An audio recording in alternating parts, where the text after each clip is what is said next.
جہادی جذبوں میں آگ لگا دینے والا شعلہ بیان خطاب۔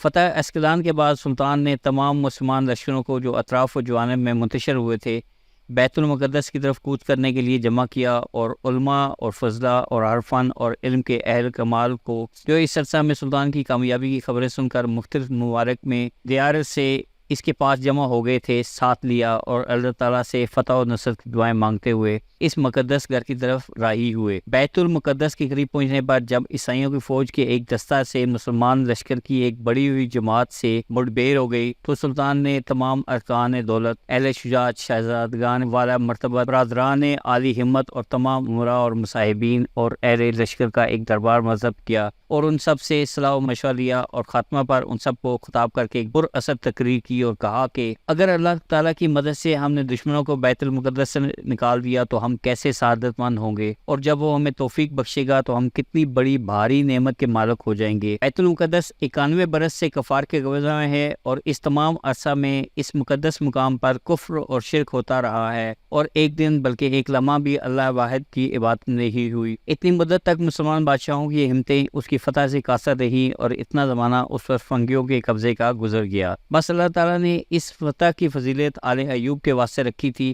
کہ مسلمانوں کو ان کے ساتھ جمع کرے اور ان کے دلوں کو ہماری فتح سے رضامند کرے۔ بیت المقدس کی فتح کے لیے ہمیں دل و جان سے کوشش کرنی چاہیے اور بے حد سعی اور سرگرمی دکھانی چاہیے۔ بیت المقدس اور مسجد اقصی جس کی بنا تقویٰ پر ہے، جو انبیاء علیہ السلام اور اولیاء کا مقام اور پرہیزگاروں اور نیکوکاروں کو محبت اور آسمان کے فرشتوں کی زیارت گاہ ہے۔ غضب کی بات ہے کہ وہاں کفار کا قبضہ ہے، کافروں نے اس کو اپنا تیرتھ بنا رکھا ہے۔ افسوس افسوس، اللہ کے پیارے بندے جوک در جوک اس کی زیارت کو آتے ہیں۔ اس میں وہ برزخ پتھر ہے جس پر جناب رسول اللہ صلی اللہ علیہ وسلم کے معراج پر جانے کا منہاج بطور یادگار بنا ہوا ہے، جس پر ایک بلند کعبہ تاج کی مانند تیار کیا ہوا ہے، جہاں سے بجلی کی تیزی کے ساتھ براق برق رفتار پر سید المرسلین صلی اللہ علیہ وسلم سوار ہو کر آسمان پر تشریف لے گئے، اور اس رات نے سراج الاولیاء صلی اللہ علیہ وسلم سے وہ روشنی حاصل کی جس سے تمام جہان منور ہو گیا۔ اس میں سیدنا سلمان کا تخت اور سیدنا داؤد کی محراب ہے۔ اس میں چشمہ سلوان ہے جس کے دیکھنے والے کو حوض کوثر یاد آ جاتا ہے۔ یہ بیت المقدس مسلمانوں کا پہلا قبلہ ہے اور 2 مبارک گھروں میں سے دوسرا، اور 2 حرمین شریفین سے تیسرا ہے۔ وہ ان 3 مسجدوں میں سے ایک مسجد ہے جس کے بارے میں رسول پاک صلی اللہ علیہ وسلم نے فرمایا ہے کہ ان کی طرف سفر کیا جائے اور لوگ ارادت مندی سے وہاں جائے۔ کچھ عجیب نہیں کہ اللہ تعالیٰ وہ پاک مقام مسلمانوں کے ہاتھوں میں دے۔ اسی سے رسول خاتم الانبیاء معراج ہوئی، اس کی زمین پاک اور مقدس کہلائی۔ کس قدر پیغمبروں نے یہاں عمریں گزاری، اولیاء اور شہداء اور علماء اور فضلاء اور صلحاء کا تو کچھ ذکر ہی نہیں۔ یہ برکتوں کی سرچشمہ اور خوشیوں کی پرورشگاہ ہے۔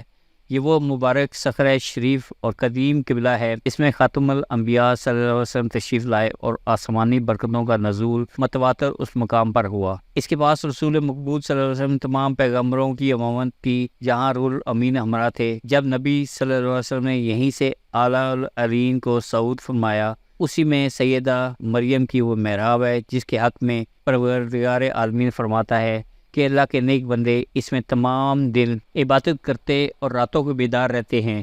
یہ وہی مسجد ہے جس کی بنا سیدنا داؤد نے ڈالی اور سیدنا سلمان اس کی حفاظت کی وصیت کر گئے۔ اس سے بڑھ کر اس کی بزرگی کی دلیل کیا ہو سکتی ہے کہ پروردگار عالمین نے اس کی تعریف کو سبحان الذی سے شروع کیا۔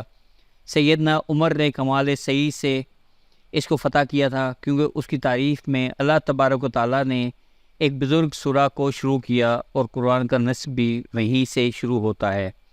بس یہ مقام کیا ہے، بزرگ اور عالی شان ہے۔ یہ مسجد کس قدر عالی قدر اور اکرام ہے جس کا وصف بیان نہیں ہو سکتا۔ اللہ تعالیٰ اس کے علو شان کو اس طرح بیان فرماتا ہے، الذی بارکنا حولہ، یعنی یہ وہ مقام ہے جس کے ارد گرد کو ہم نے برکت بخشی اور اپنی کمال قدرت کی آیات اپنے نبی صلی اللہ علیہ وسلم اس مقام پر دکھائیں۔ اس مقام کے فضائل ہم نے نبی صلی اللہ علیہ وسلم سے سنے ہیں جو بذریعہ روایت ہم تک پہنچے ہیں۔ غر سلطان نے ایک ایسی مؤثر اور دلکش تقریر کی کہ سامعین خوش ہو گئے، اور خاتمہ تقریر پر سلطان نے اللہ تعالیٰ کی قسم اٹھائی کہ جب تک بیت المقدس پر اسلام کے جھنڈے نصب نہ کروں اور رسول مقبول صلی اللہ علیہ وسلم کی قدموں کی پیروی نہ کروں اور صخرہ مبارک پر قابض نہ ہو جاؤں، اپنی کوشش کے پاؤں کو نہ ہٹاؤں گا اور اس قسم کے پورا کرنے تک لڑوں گا۔ مسلمان اور عیسائی مورخ اس امر میں متفق ہیں کہ یروشلم میں اس وقت 1 لاکھ سے زیادہ متنفس موجود تھے، جن میں بقول ایک مسلمان مورخ 60,000 عیسائی جنگ کرنے کے لائق تھے۔ شکست حطین کے بعد کوئی عیسائی امیر یا سردار سوائے بطری کے یروشلم کے وہاں نہ آ رہا تھا۔ بالیان ایک عیسائی سردار بھی حطین کی شکست سے بھاگ کر سور میں جا کر ناگزیر ہوا تھا۔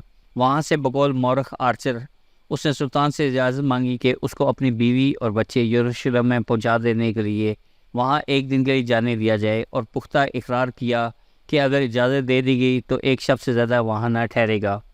سلطان نے عذرائے اخلاق و مروت اس کو اجازت مطلوبہ دے دی، لیکن جب یروشلم میں پہنچ گیا تو لوگوں نے اسے وہی رہ جانے کی ترغیب دی، اور بطریق ہرکیلی اس نے بھی فتویٰ دے دیا کہ اس اقرار کا پورا کرنا بمقابلہ اس کو توڑنے کے بڑا گناہ ہوگا۔ چنانچہ وہ بد عہدی کر کے وہاں رہنے کو رضامند ہو گیا، اور عیسائی سردار یروشلم میں موجود ہو گیا۔ بطریق اور دوسرے سرگرم عیسائیوں نے موجود عیسائیوں کے درمیان جوش اور سرگرمی پیدا کرنے کی ہر ایک تدبیر کی، ان کے درمیان نئے پرجوش تقریریں کی، ان کی ہمت اور دلیری کو بڑھایا اور شہر کی حفاظت کرنے پر آمادہ کیا۔